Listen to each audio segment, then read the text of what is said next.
नमस्कार, मैं हूं दीपाली राणा। आप देख रहे हैं कल का बाजार। और अब बाजार की करें तो लगातार दूसरे दिन भारतीय बाजारों में दबाव देखने को मिला। हालांकि निचले स्तरों से रिकवर होकर मार्केट की क्लोजिंग हुई है।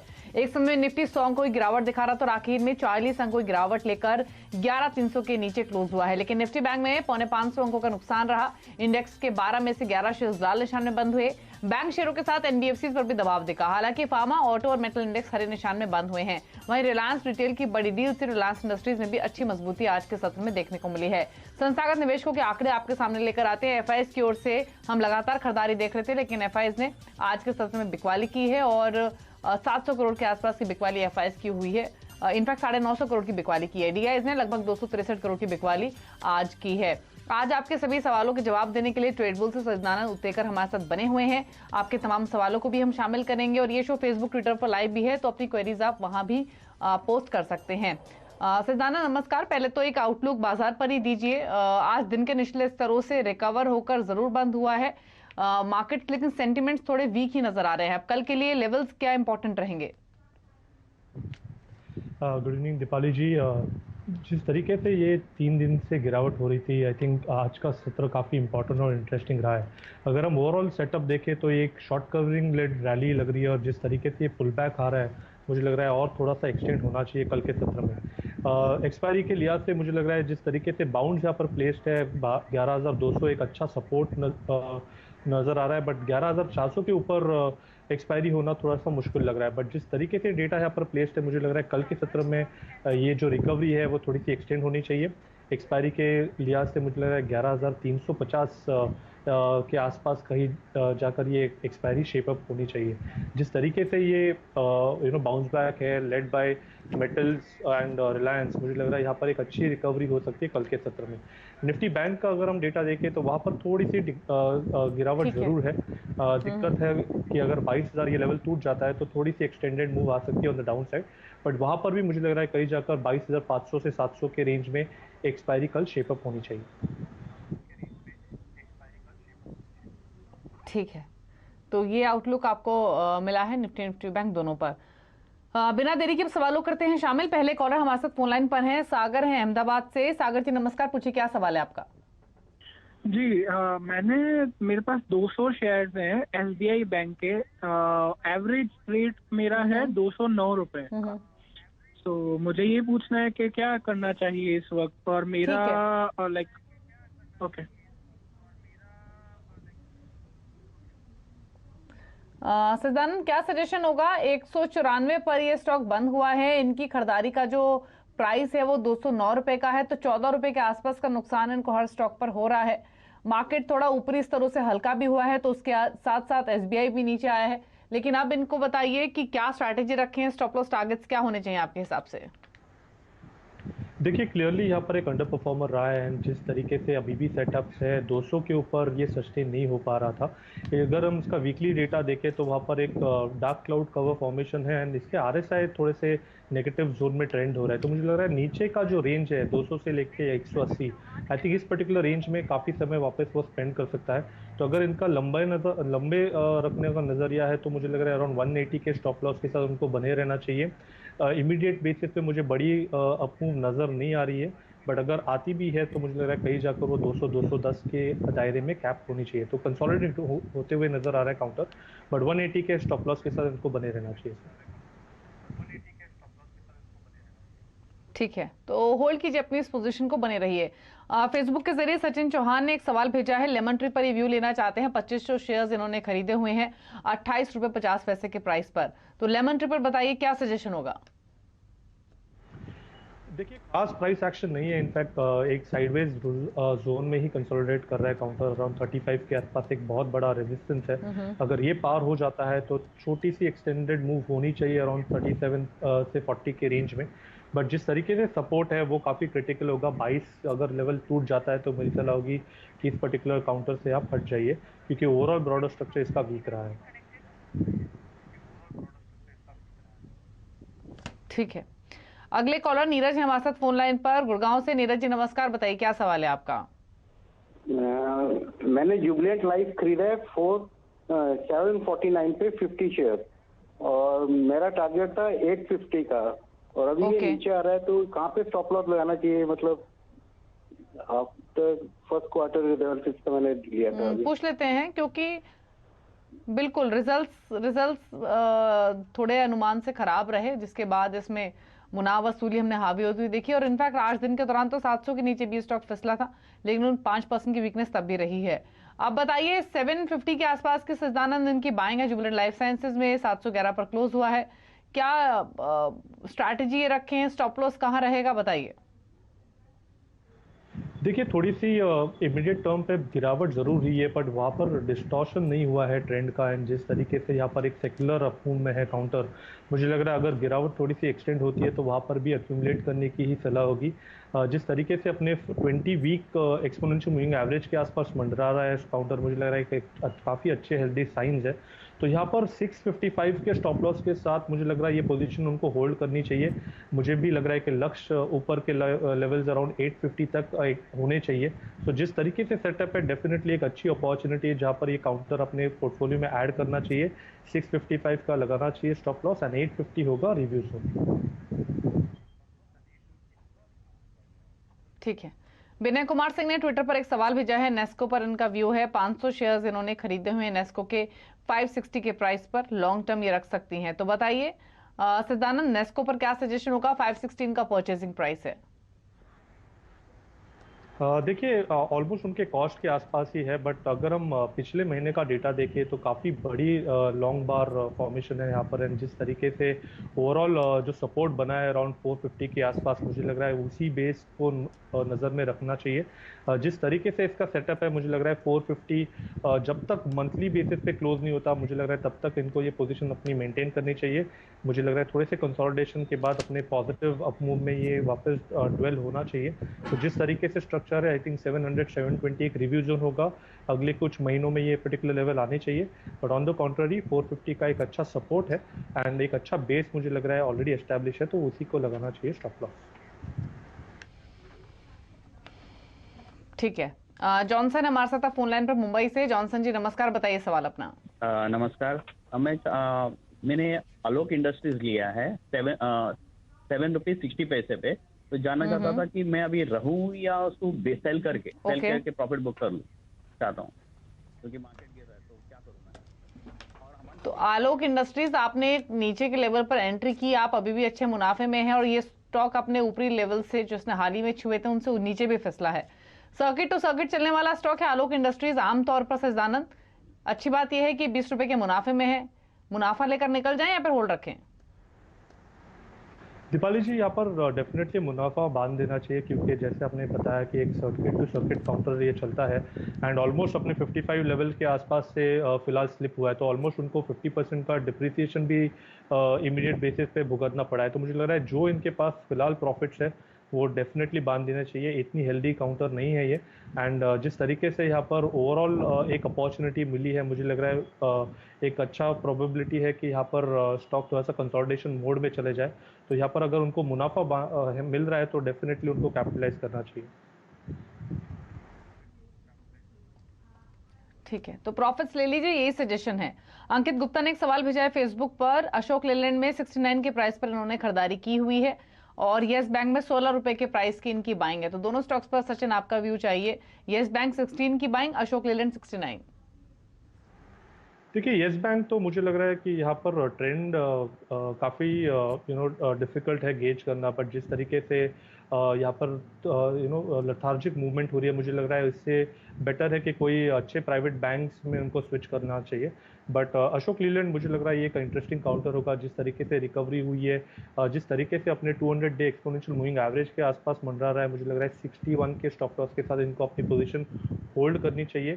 एक्सपेक्टेशन यही है कि अगर 70-72 ये पर्टिकुलर लेवल जैसे ही ब्रेक हो जाता है, एक अच्छी कंटिन्यूएशन रैली बन सकती है काउंटर में। तो फिलहाल येस बैंक में तो स्विच करने की सलाह होगी to some private names, but Ashok Leyland मुझे लग रहा है मेंटेन करना चाहिए 61 के स्टॉप लॉस के साथ। 72-73 ये लेवल्स अगर निकल जाते हैं तो वहाँ पर डेफिनेटली उनको रिव्यू करनी चाहिए पोजीशन को अग्रेसिव लेवल। तो होल्ड कीजिए आप 61 के स्टॉप लॉस के साथ अशोक लेलैंड की पोजीशन। 72 के लेवल्स पार होंगे तो तेजी और बढ़ सकती है। येस बैंक से एग्जिट कर लीजिए। कौशल है दिल्ली से। कौशल नमस्कार, बताइए क्या सवाल है आपका?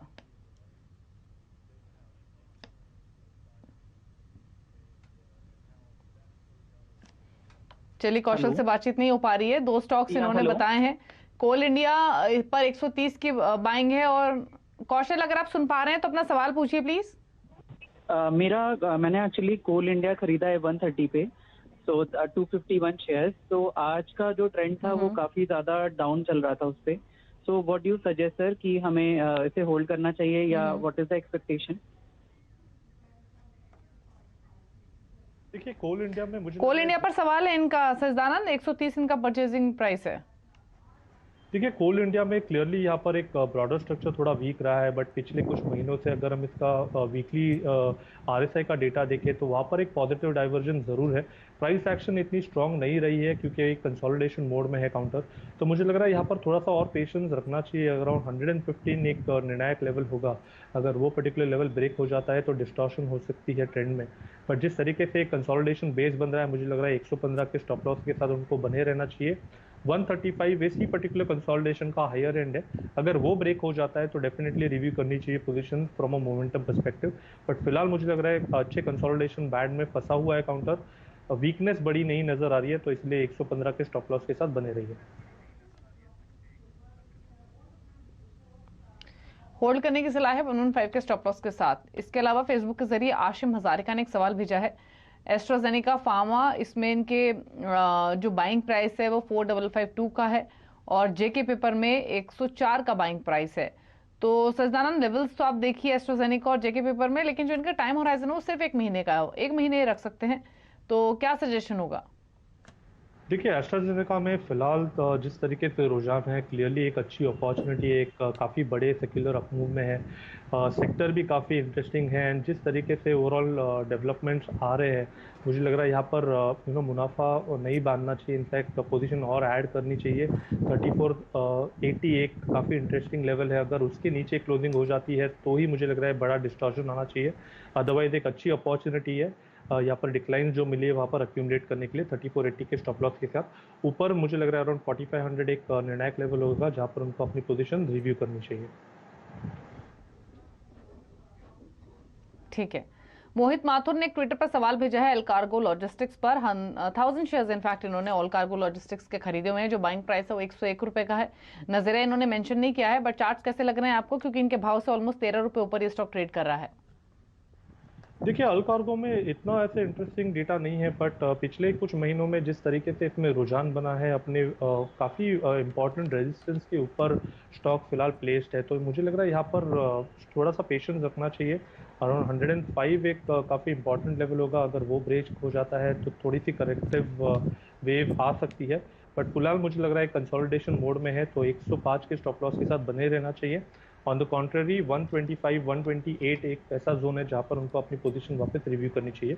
बट फिलहाल स्ट्रक्चर में इतनी कोई डिस्टॉर्शन नहीं है। तो मुझे लग रहा है 105 के स्टॉप लॉस के साथ बने रहने में कोई हर्ज नहीं है। तो होल्ड कीजिए 105 के स्टॉप लॉस के साथ ऑल कार्गो लॉजिस्टिक्स में। एक ब्रेक के लिए यहाँ पर रुक रहे हैं, वापस लौटेंगे तो कुछ और स्टॉक्स पर व्यू लेंगे सजदानंद का। आप देखते रहिए कल का बाजार।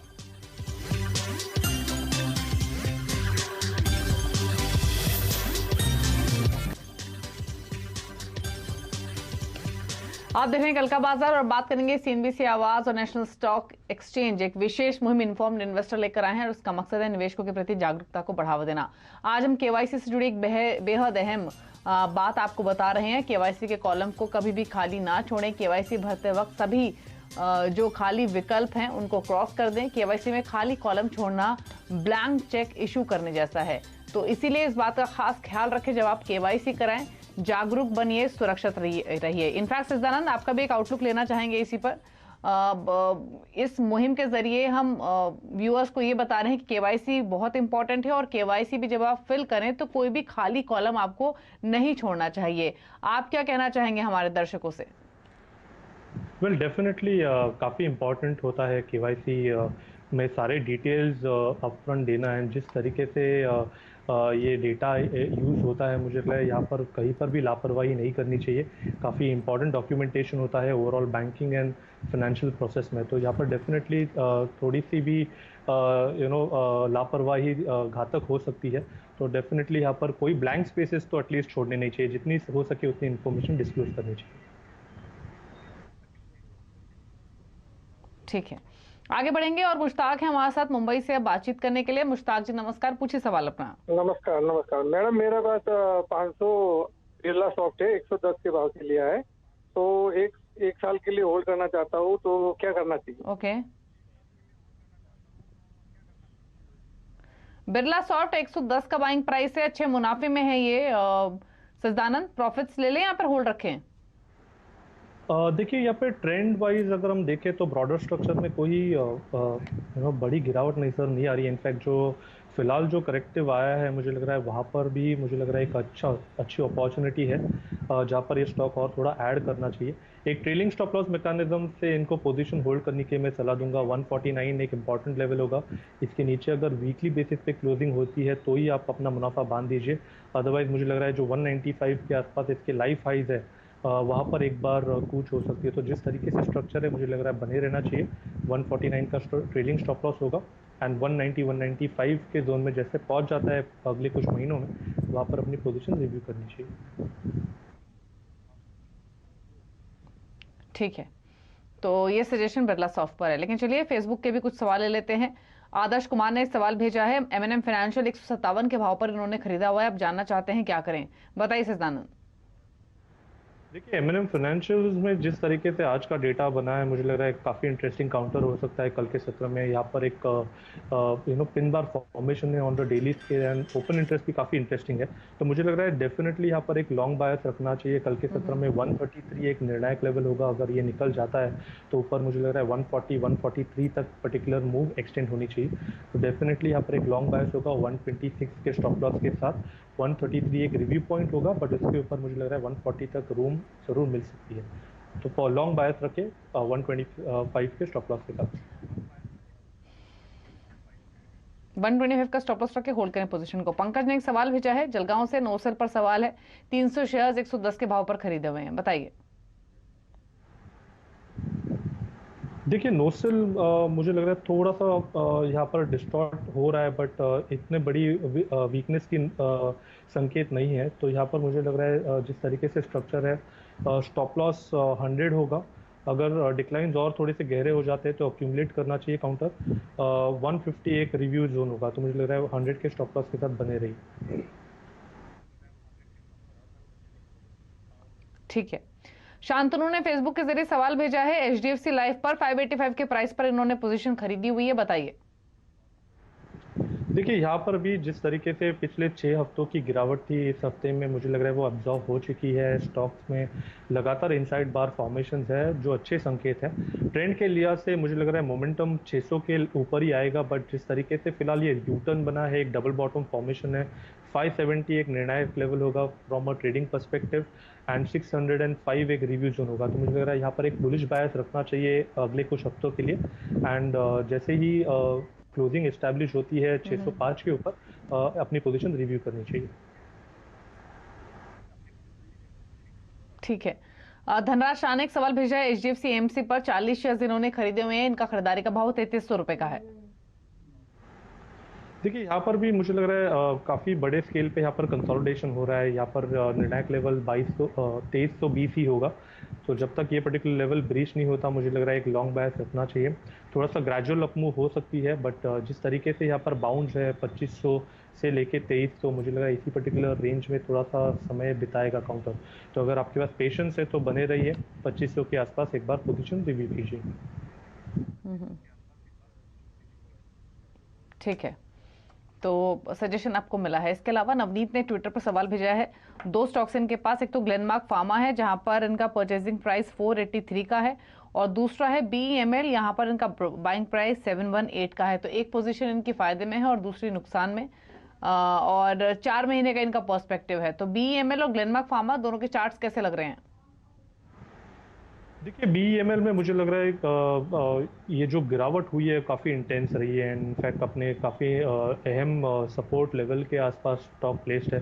तो अगर 610 ये लेवल वायलेट हो जाता है तो डेफिनेटली उनको अपना जो लॉस है वो बुक कर देना चाहिए, पोजीशन अपनी एग्जिट करनी चाहिए। But on the contrary Glenmark pharma अगर हम देखें तो यहाँ पर बिल्कुल भी डिस्टॉर्शन नहीं है। इनफैक्ट एक अच्छी अपॉर्चुनिटी वापस मिल रही है। एक रनिंग करेक्शन में है काउंटर, एंड जिस तरीके से वापस यहाँ पर पियर्सिंग लाइन फॉर्मेशन है डेली चार्ट पे, मुझे लग रहा है यहाँ पर एक अच्छी अपॉर्चुनिटी बन सकती है। फ्रेश ट्रेड के लिहाज से 450 का लगाना चाहिए उनको स्टॉप लॉस, एंड 4 महीने के लिहाज से मुझे लग रहा है वापस जो इनके लाइफ हाई लेवल से अराउंड 550 560 के जोन में मुझे लग रहा है वहाँ तक वापस एक बार रिबाउंड हो सकता है काउंटर, जिस तरीके से pharma as a pack overall perform कर रहा है। तो डेफिनेटली यहाँ पर ग्लेनमार्क फार्मा में अपनी पोजीशन बनाए रखनी चाहिए।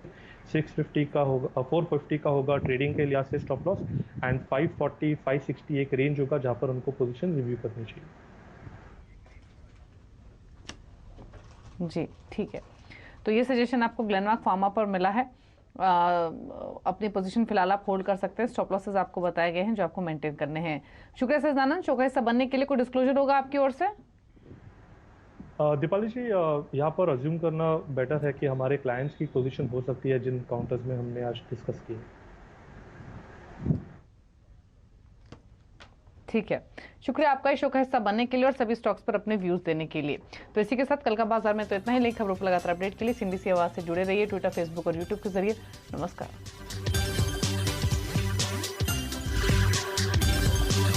वीडियोस को देखने के लिए आप जरूर से सब्सक्राइब कर लें हमारे YouTube चैनल को। फ्रेंड्स, मिलते हैं अगले वीडियो के अंदर। जब तक के लिए गुड बाय।